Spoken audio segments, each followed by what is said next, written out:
ఇన్‌స్టంట్‌గా పునుగులు తినాలి అనిపిస్తే అప్పటికప్పుడు ఈ విధంగా అటుకులతో పునుగుల్ని చేసి చూడండి. ఇందుకోసం అటుకుల్ని తీసుకొని శుభ్రంగా వాష్ చేసుకున్నాక అటుకుల్ని 5 నిమిషాలు నానబెట్టుకోవాలి.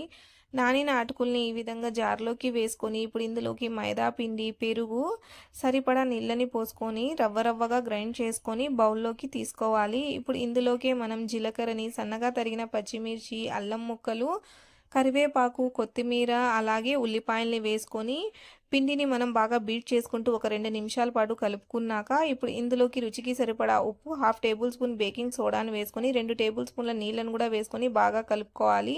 పిండి కన్సిస్టెన్సీ అనేది ఈ విధంగా ఉండాలండి. సోడా వేసిన వెంటనే మనం పునుగుల్ని వేసుకోవాలి. ఇందుకోసం ఆయిల్ని బాగా వేడి చేసుకున్నాక ఈ విధంగా ఆయిల్కి సరిపడా పునుగుల్ని వేసుకోవాలి. వేసిన వెంటనే మనం కలపకూడదండి. 1 నిమిషం పాటు వదిలేశాక ఈ విధంగా కలుపుకుంటూ లైట్ గోల్డెన్ కలర్ వచ్చేంత వరకు మీడియం ఫ్లేమ్లో ఫ్రై చేసుకొని తీసేసుకుంటే మన ఇన్స్టెంట్ అటుకుల పునుగులు రెడీ.